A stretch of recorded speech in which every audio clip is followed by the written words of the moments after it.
নমস্কার। আজ পয়লা বৈশাখের দিনে আমাদের বাঙালিদের ভালো ভালো খাবার খেতে ইচ্ছে করে। এর জন্য এই বিষয়ে আমি অদ্বিতীয়া আর আমার ভাই আদিত্য মিলে একটা কবিতা বলবো। কবিতাটার নাম থাকবে নেমন্তন্ন। কবির নাম অন্নদাস শঙ্কর রায়। চলো শুরু করি। যাচ্ছ কোথায়? চিংড়ি পোতা। কিসের জন্য? নেমন্তন্ন।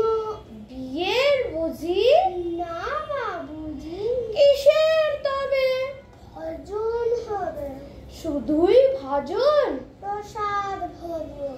কেমন প্রসাদ? যা খেতে চাও। কি খেতে চাও? ছানার পোলাও।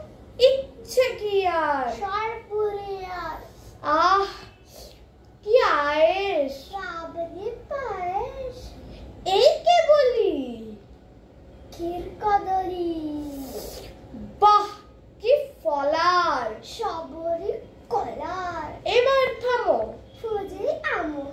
আমিও যাই।